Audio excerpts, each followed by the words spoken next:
Boa noite, gente. Eu sou a Daniela. Eu vou conduzir o podcast de hoje. É o nosso segundo da Ladoff com parceria da Sandoff. E hoje vai ser sobre dor e sono. Eu estou aqui com o professor Paulo Afonso Cunali. Muito obrigado, professor, por estar hoje aqui com a gente. E muito obrigada pela sua aula. Tenho certeza que a discussão de hoje vai acrescentar muito também. Eu vou fazer uma breve apresentação sua. Então, o professor é doutor e pós-doutor em Medicina e Biologia do Sono, especialista em DTM dor orofacial, professor em cursos de especialização em DTM dor orofacial e coordenador de cursos de capacitação em odontologia do sono. Boa noite, professor. Boa noite. Posso ir para a primeira pergunta? Pode. Primeiro eu quero agradecer, essa oportunidade, esse convite, dizer que é um prazer e uma honra de estar participando aqui com vocês da Liga. Me permita, isso não é uma correção, mas eu sou muito ligado a toda a questão da Federal e DTM-DO, porque sou aluno do curso de odontologia com vocês e fiz a minha carreira toda aí de 80 a 2015. Eu participei de muitas aulas, muitos congressos, muitos seminários, simpósios, muita pesquisa. Então, eu devo muito à Federal e é sempre bom a gente poder participar. E é com muito orgulho que eu faço isso e com muita alegria também. A gente também, professora, a gente que fica grata por você estar aqui. Então, a nossa primeira pergunta é: qual é o perfil do paciente com privação do sono e quais são suas principais queixas? Não, bacana. Veja, a pergunta que você me faz, eu colocaria assim: quem nunca, depois de uma noite mal dormida, uma sucessão de noites mal dormidas, não se sentiu mal durante o dia? Então, o sono é o contraponto da nossa vigília. A gente precisa dormir para repor, para a gente ter o sono reabilitador, para poder gastar essa energia toda necessária para a nossa vida. Então, a privação de sono, ela traz consequências muito fáceis de serem observadas e diagnosticadas. A primeira delas é a sonolência diurna. Você ficar sonolento num dia é uma coisa que você, não, dormir mal, estou um pouco sonolenta. Mas se essa sonolenta ela cronifica, ela perdura, por uma semana, 15 dias, um mês, é uma sonolência excessiva diurna. E ela é um dos sinais, e faz parte do perfil do paciente que tem privação de sono. Uma outra é uma queixa de fadiga inexplicável. O indivíduo privado de sono, ele tem uma fadiga, ele tem uma falta de vitalidade que às vezes ele não consegue explicar. E aqui tem um ponto que a gente gostaria de observar. A maioria dos indivíduos que dorme mal acaba até achando que dorme porque ele tem um rebote, ele mal encostou a cabeça no travesseiro, ele está dormindo, porque o corpo, o cérebro necessita desse sono. Então, é como se fosse um off, ele desliga mesmo. Então, ele dorme, ele acha que ele dorme bem. E acrescenta a essa situação a irritabilidade depois, no dia seguinte, o indivíduo se torna mais irritado, falta de vitalidade, depressão. Os indivíduos deprimidos têm muita ligação com a questão do sono de não ter qualidade, alteração de libido e de memória. Essas situações, elas permeiam, elas fazem parte, digamos assim, do perfil do paciente que é privado de sono. E eu queria colocar uma coisa para vocês aqui, que a privação de sono é um pouco diferente assim, da falta do sono. A gente pode perceber falta do sono quando a gente dormiu mal numa noite, a gente sente com mais vontade de dormir. Privação de sono é uma coisa um pouco mais complexa, porque ela traz consequências muito mais importantes.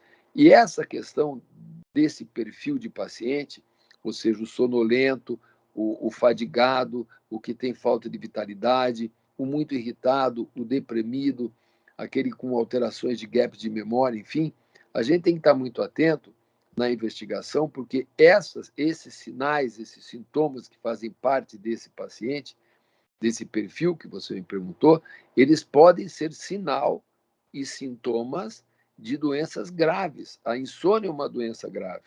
A síndrome da apneia obstrutiva do sono é uma doença grave. Distúrbios de movimento relacionados ao sono também prejudicam o sono. O bruxismo do sono, tá? A questão de algumas doenças, de transtornos neuropsiquiátricos também fazem essa alteração do sono. Então, esse alerta, o paciente que é sonolento, fadigado, que tem queixa de falta de vitalidade, é um indivíduo sempre meio irritado, aquele do estopim curto, qualquer coisa ele está agressivo, não é? O paciente deprimido, aquele paciente poliqueixoso, muitas vezes, com alteração de libido e de memória, esse paciente tem que ser investigado com relação a problemas do sono. Entendi. São muitos fatores, então, né, que vão... Desenhar esse perfil, exatamente. Uhum. E isso, veja, acrescentando aqui, Daniela, como a gente colocou na aula, existem questionários muito fáceis hoje de domínio público que está na internet, no Google, que eu citaria aqui a escala de sonolência de Epworth, a Berlim, que é muito fácil da gente ver, a escala de fadiga, eu falei em fadiga de Schauder, a gente encontra isso no Google. Então, qualquer profissional da área da saúde, ou aquele que não é da área da saúde, mas ele é curioso, ele pode ter acesso a esse questionário e tentar se identificar. Quanto mais o público leigo souber que o sono é importante para a vida, mais fácil é ele buscar atendimento. Obrigada, professor.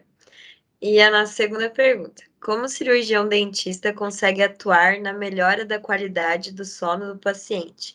E quando eu devo encaminhar o paciente para um otorrino ou um neurologista? Tá, vamos colocar assim, ó. A odontologia do sono, colocar ela como odontologia do sono, ela já é uma realidade mundial há alguns anos já. A medicina do sono aqui no Brasil, como em outros países, já é especialidade. Existe um médico especialista em sono. E a odontologia do sono vai caminhar para esse lado também. Então, veja, nós temos mais de 60 distúrbios do sono. Vou falar primeiro do que a odontologia trata. Tá? A odontologia, essa que está inserida dentro da área do sono, ela trata, além do bruxismo do sono, isso já de muitos anos, ela trata principalmente dois distúrbios que acometem muito a população geral. Um é o ronco primário, que traz outras consequências, ele é sinal de que há problema de via aérea, constrição de via aérea, enfim. Quem ronca não ronca porque quer, ronca porque tem problema. Né? E outra é a apneia obstrutiva do sono. A apneia é mais estudada porque ela traz consigo muita morbidade, ela traz consigo alterações endocrinológicas, alterações bioquímicas, alterações de esfera, particularmente hormonais, assim, muito importantes. Isso acarreta muito prejuízo, né, para as nossas vidas, para a vida de quem tem apneia. E a odontologia, com as cirurgias ortognáticas de avanço bimaxilar e com os aparelhos intraorais que alcançaram destaque, né, no tratamento da apneia por ser pouco invasivo e por ser muito eficiente. Então, nessa situação da apneia e do ronco, a odontologia trata com elegância e com notoriedade já esses problemas, né? Mas, como você colocou, alguns casos, nós precisamos ter uma equipe um pouco mais ligada, mais multidisciplinar. Aonde entra o otorrino? Se nós observarmos que o paciente tem, por exemplo, tonsilas palatinas, amígdalas, muito hipertrofiadas, muito grandes, obstruindo a via aérea, nós podemos indicar para esse otorrinolaringologista para remoção dessa estrutura anatômica, aumentando, ampliando a via aérea. Um exemplo é pequeno. Com relação ao nariz, o paciente que respira muito pela boca, ele pode ter um nariz, não é, obstruído, ele pode ter um nariz que necessita trabalho. É um candidato também a fazer esse tipo de intervenção otorrinolaringológica para melhorar a via aérea. A porta da via aérea é o nariz, né, e depois a boca e a orofaringe toda. Então, esses casos são casos clássicos de encaminhamento. E para o neurologista, porque nós temos que estar atentos, porque existe componentes neurológicos e neurofisiológicos envolvidos em algumas patologias do sono, que não se manifestam muito no início, mas que podem trazer agravamento para essas situações durante a vida do indivíduo. Eu diria assim, ó, que nós temos que ter a sensibilidade para entender se aquele problema do sono que o paciente apresenta ali na nossa frente, no nosso consultório, na nossa clínica, é um paciente que tem algum outro componente que não estritamente anatômico de via aérea, aonde a gente pode trabalhar com elegância. Esse paciente é um paciente candidato, se tiver alguma outra morbidade, a neurologista, assim como o paciente que tenha queixa de pressão arterial elevada sistêmica importante, é um candidato também para que nós possamos encaminhá-lo ao cardiologista, né? Entendi. E é comum o paciente vir procurar o cirurgião dentista com problemas de sono ou seria algo mais secundário que ele vai relatar para a gente? Veja, vai eu diria assim, da nossa capacidade investigativa. Porque, veja, é uma pergunta que mundialmente se consagrou. E a gente pergunta, como é que você dorme bem? Tá? Não, não durmo. Por quê? É uma questão investigativa. O cirurgião dentista tem que se preocupar com relação ao sono, não é? A gente tem que ter esse cuidado, porque em qualquer tipo de outra área, implantodontia, a prótese, a dentística, a questão estética, não é? É A algo que a gente vai periodontia, procurar mais do que o procurar mais, paciente. porque o paciente, cada vez mais, ele está ligado nisso, porque a mídia está, né, sempre falando do sono. Volta e meia tem matéria em redes de televisão, em revistas, etc., pelo WhatsApp, a gente vê muito isso. E o grupo mesmo da Associação Brasileira de Odontologia do Sono, que tem uma prova, tem um board, ele está ligado à ABS, Associação Brasileira, e está divulgando. Nós tivemos a Semana do Sono, eu tive com vocês, que foi fantástica, teve evento todos os dias. Então, assim, o indivíduo está cada vez mais atento, o sono está cada vez mais no domínio público da importância de se dormir bem, né? Então, tem esse paciente que busca. Evidentemente, ele ainda não está antenado para que existe essa área, porque ela ainda não é uma especialidade da odontologia. Uhum. Eu falar por mim, eu recebo muitos pacientes, de pacientes que eu tratei e estou tratando, mas eu recebo muito paciente também de médico, de todas as especialidades, porque sabem que eu trabalho nessa área, e também de colegas dentistas, ou seja, isso está se multiplicando numa progressão geométrica, não aritmética. Mas é cada vez mais comum, sim. Em relação ao tempo de sono, o professor comentou durante sua palestra que não se recupera na noite seguinte o que a gente perdeu na noite anterior. Eu gostaria de entender um pouco melhor como funciona esse processo e o que poderia ser feito para colocar o sono em dia. Eu adorei essa pergunta porque é o seguinte, ó, e é uma pergunta provocativa mesmo. Eu falei na aula assim que a gente não recupera e vocês vão entender por quê. O tempo de sono varia de indivíduo para indivíduo, né? Eu tenho um sono restaurador, reabilitador com 6 horas, 6 horas e meia, me é suficiente. Tá? Se eu passo mais disso, já não me faz muito bem. E se eu menos, também não me faz. Então, existe uma questão do tempo de sono. Ele é muito individual, né? Nós temos que entender que ele é individual, deve ser respeitado. Tem pessoas que dormem mais cedo, tem pessoas que dormem mais tarde, e assim varia, acordar mais cedo e mais tarde. Não vamos colocar as coisas das obrigações de estudo, que isso puxa, né? A gente sabe do movimento que vocês fazem quando estudantes na faculdade, e as questões laborais, porque o estudo é um labor também, que a gente tem que adequar o nosso sono muitas vezes a isso, né? Mas nós falamos acima de privação de sono, né, que é quando o indivíduo dorme menos do que ele necessita, que não é o que ele precisaria, ele tem necessidade, né? E essa necessidade de dormir, ela não pode ser confundida com descansar, né? Como eu falei lá no início, é durante o sono que a gente recupera tudo que a gente gasta. E isso tem que acontecer de forma sustentada, não pode um pouco hoje e amanhã. Por exemplo, vou falar aqui alguma coisa que eu falei na aula. O hormônio do crescimento, que todo mundo pensa que quando a gente termina de crescer e desenvolver, ele para de ser secretado. Não, ele continua. Ele é muito ligado a uma série de outras situações aqui, né? Então, por exemplo, se você dorme bem e você tem uma secreção boa do GH, ele vai estar te ajudando, né, com outras situações, como, por exemplo, grelina e leptina ligada à saciedade e, de repente, ao despertar da fome. A testosterona, tanto no homem, né, que é o hormônio masculino, mas na mulher também, que é o que dá vitalidade, dá força, né? Isso aqui é importante. Também com a questão da insulina, ou seja, quem tem pouco produção de GH vai ter acúmulo de insulina assim como também vai ter diminuição da ativação da atividade da grelina leptina, vai engordar com isso, né? A questão da declínio da libido também, porque você perde o GH, tem interferência em testosterona e você tem essa situação ali. E tudo que você, quando eu falei aqui, aumento de pressão arterial, como eu coloquei lá em cima, né? Então tudo isso tem ligação com isso por conta do cortisol, que também está ligado, falei de um hormônio só, hormônio do crescimento. Então, quando eu disse lá para vocês que uma noite não dormida nós perdemos em qualidade e tal, é porque durante a noite nós temos secreção de vários hormônios. São vários neurotransmissores ali. E quando você dorme pouco, você tem pouca secreção desse hormônio da forma quantitativa. Se você, por exemplo, Daniela, você dorme bem, vou aqui colocar um número redondo, 8 horas para você é o teu sono.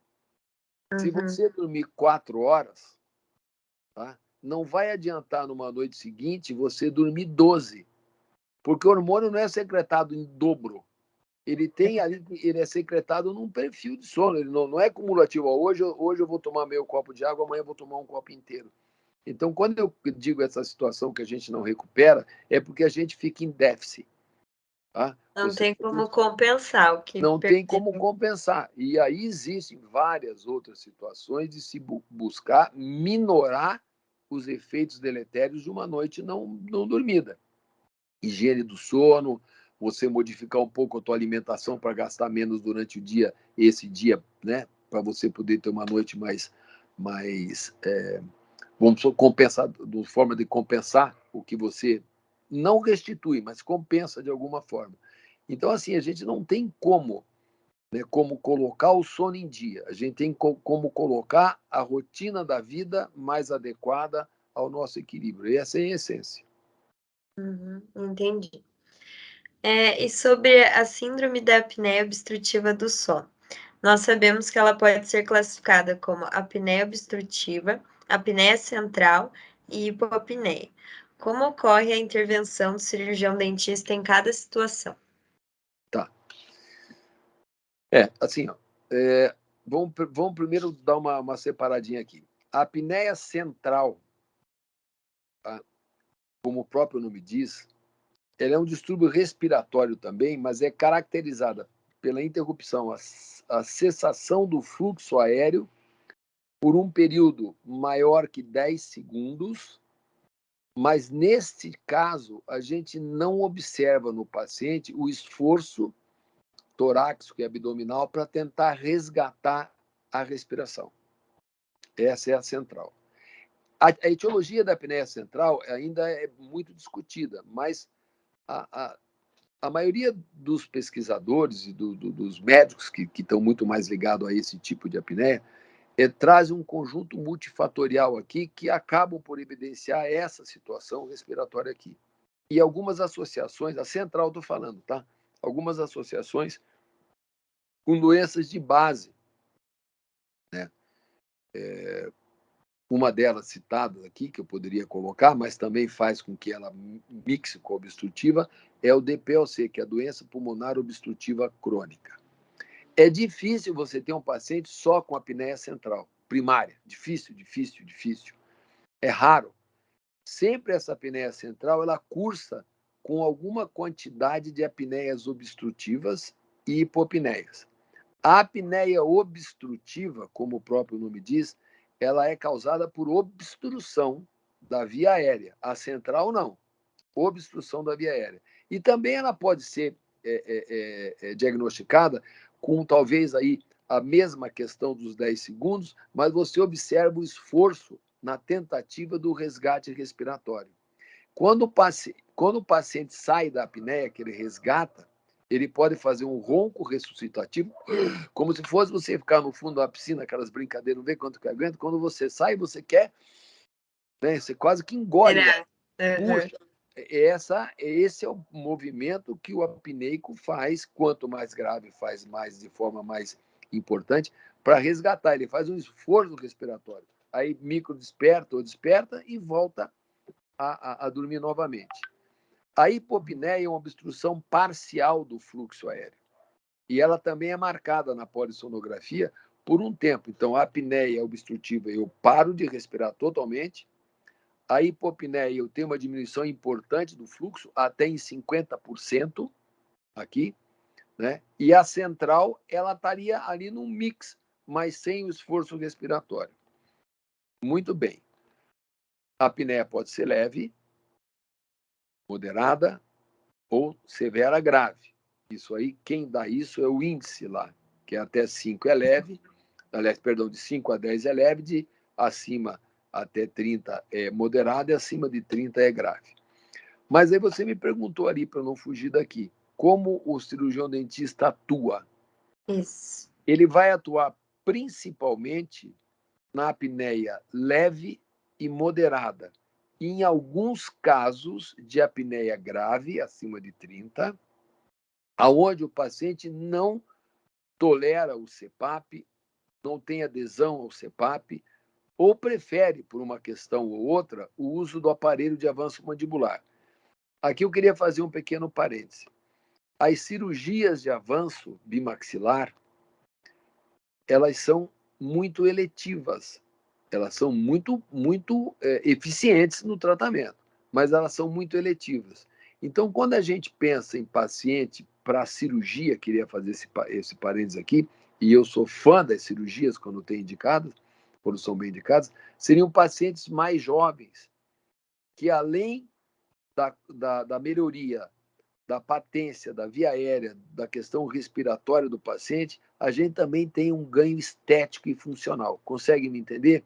Aí eu diria, essa é a cirurgia, seria, né, a bimaxilar pela bucomaxilo, seria o tratamento de excelência para esse paciente. Existem outras coisas, quantidade de saturação, quanto que o paciente perde de oxigênio durante o sono, por quanto tempo ele fica abaixo de uma saturação aí de 90%. A gente viu muito falar isso na pandemia. Então, são detalhes que essa área da odontologia do sono estuda a fundo para poder também estar transitando e indicando bem esses pacientes aqui, né? Entendi. E a administração de melatonina pode ajudar o paciente com privação do sono? O cirurgião dentista pode prescrever esse tratamento? Legal também a pergunta. Terça-feira agora passada, nós tivemos uma live, não sei se foi uma live ou um webinar, enfim, pela Associação Brasileira do Sono. Eu não pude assistir, mas como eu sou sócio, eu posso ver essa situação depois. Mas todas vocês, e aqueles para quem vocês possam passar, toda terça-feira este ano vai estar essa questão pró-sono. Pró-sono é o Que título, legal. e vai ter muito. A próxima vai ser CPAP versus aparelho de avanço mandibular, na próxima terça-feira. Muito bacana. E essa terça foi sobre melatonina. A melatonina, ela é um hormônio endógeno secretado, né, de forma natural pelo corpo, né, e ela tem o impulso da secreção da melatonina com a diminuição da luminosidade. A diminuição da luminosidade, a gente percebe isso, né, visualmente, ela ativa os centros do sono, né, que são bem complexos, e estimulam e propiciam a liberação da melatonina, que é o hormônio que fala, o hormônio do sono, porque ele induz o sono. Ele vai fazendo com que a gente vai ficando um pouquinho mais lento, ele vai trazendo uma sonolência, ele vai baixando a temperatura, ele auxilia nesse processo. Mas é um hormônio, tá? Por ser um hormônio, ele deve ser prescrito, tá, após uma avaliação médica sobre a quantidade e a real necessidade de se suplementar. Tá? Entendi. A gente tem que pensar dessa forma, né? Então, ela é secretada por uma glândula, chama pineal. E a melatonina, que é secretada pela pineal, ela tem, além dessa questão de induzir sono, ela tem umas funções ligadas à parte imunológica, anti-inflamatória, antioxidante e até cronobiológico, ou seja, esse ajuste do dia e da vigília. Tá?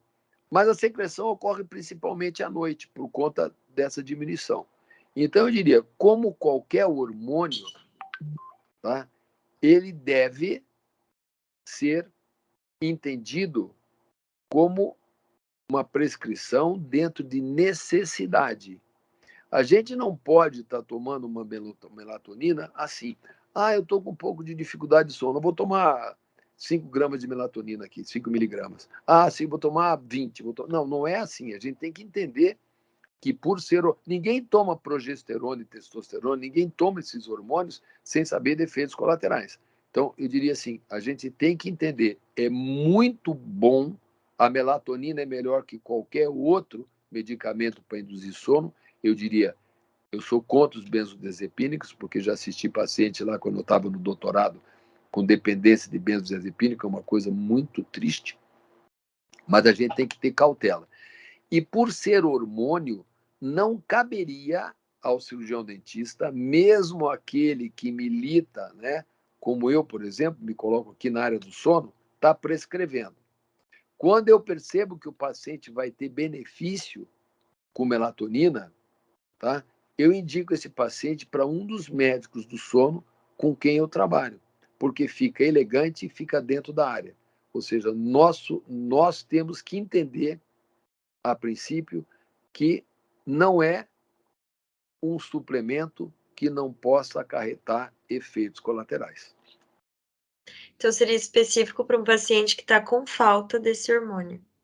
Veja, eu diria assim, tem algumas situações de alteração de fase de sono, trabalhador de turno, uma série de coisas, mas esse indivíduo, a gente precisa saber quem é esse indivíduo.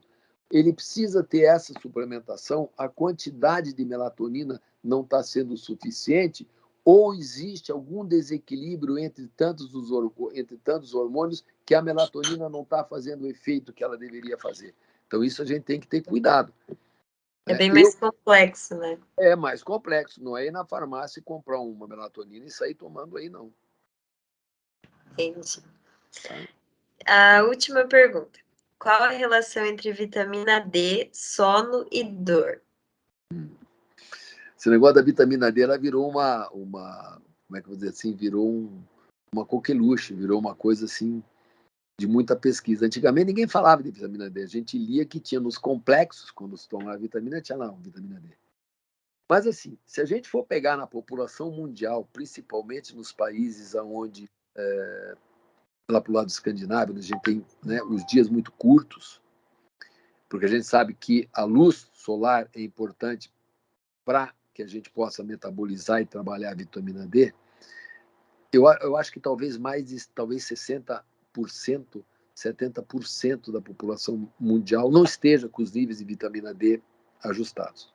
Então, tem várias fontes de vitamina D, peixe, carnes, enfim, isso aí tem várias fontes, e a gente tem que entender que a alimentação também está ligada a isso aqui.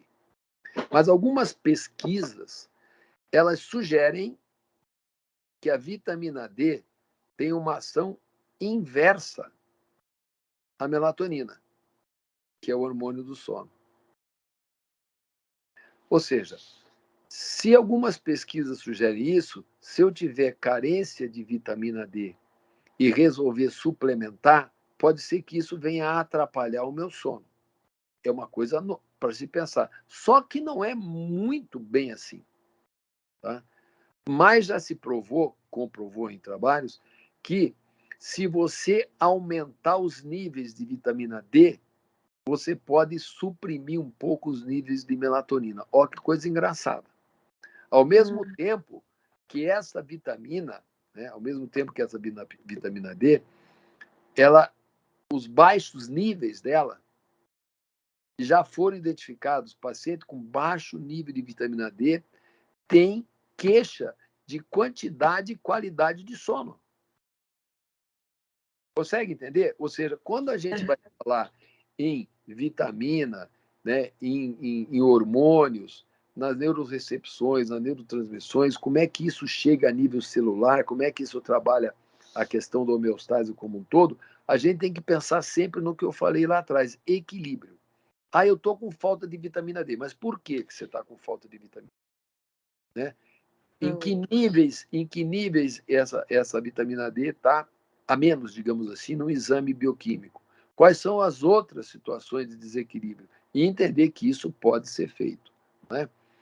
E assim, a questão, por exemplo, que eu diria, vamos pensar aqui, a relação do sono. Então, se eu quero suplementar a vitamina D, eu não deveria tomá-la de noite. Eu deveria tomá-la de manhã, para ela não me atrapalhar o sono aqui, não é? E o que nós temos que entender essa situação é assim, ó, a vitamina D, assim como a melatonina, elas estão ligadas, o hormônio melatonina e a vitamina D, elas estão ligadas ao metabolismo muito complexo e fazem parte de todo o nosso sistema imunológico. A vitamina D é importante na parte óssea, osteopenia, essa coisa toda tem uma relação lá. Mas a gente tem que pensar assim, o sistema imunológico, ele é muito dependente de todo esse equilíbrio, não é? Então, veja, se você, e volto aqui para afirmar, se a gente tiver e conseguir manter uma noite de sono restauradora, a gente não está descansando, a gente está promovendo saúde para a gente. Sim. E eu queria aqui finalizar essa pergunta, depois, se a gente parar por aqui, eu vou ficar muito feliz, de deixar a seguinte mensagem. Nós temos que fazer, não é, a saúde, nós na odontologia e as outras áreas da saúde, nós temos que fazer a nossa profissão voltada para a saúde, não para a doença. A gente está muito ligado ainda em técnicas de resgate de doença, né? Nós não precisamos adoecer para depois a gente buscar ajuda. Nós não precisamos perder um dente para depois buscar um implantodontista, ou de repente deixar que aconteça um problema periodontal para buscar o periodontista, e assim vai. A gente tem que, de repente, promover a questão da saúde. E o sono é assim também. Quanto melhor o sono, melhor vai ser o nosso dia, melhor sendo o nosso dia, melhor vai ser o nosso sono. Dormir bem é envelhecer com saúde. Muito obrigada, professor. E com certeza, né? Geralmente a gente procura entender depois que aconteceu alguma coisa, né? Sem dúvida. Eu vou procurar, depois que meu sono estiver ruim, que eu vou perceber que tem alguma coisa errada, alguma coisa atrapalhando. E a gente tem que olhar mesmo mais para a saúde. Adorei a mensagem. Exatamente. Professor, só queria te pedir para você explicar de novo onde estão acontecendo as lives. É toda terça-feira? As terças-feiras é pró-sono, a live chama pró-sono. Próximo. E vocês podem, a gente tem que fazer inscrição, tá? Você pode fazer Aham. inscrição o site é www.absono.com.br. Ah, beleza. Depois a gente pode postar também certinho no Instagram para quem quiser ir lá É procurar. bacana. E aí a gente vai aumentando, né, o nosso entendimento a respeito do que é dormir bem, do que é dormir mal, como é que a gente faz para dormir bem, o que a gente não deve fazer. E, evidentemente, esses distúrbios, essas patologias envolvidas com o sono, que acabam por fazer com que a gente tenha aí uma qualidade de vida, talvez não aquela que a gente, né, pudesse ter tendo o sono reabilitado. Sim. Então é isso, professor. Muito obrigada pela Eu, sua presença. eu que Foi agradeço. muito enriquecedor, foi muito bom. Espero tê-lo de novo várias vezes. Eu gostei muito da nossa conversa. Muito Ora, eu obrigada. também. Obrigado eu para vocês, tá? Um abraço. Fiquem bem. Um abraço.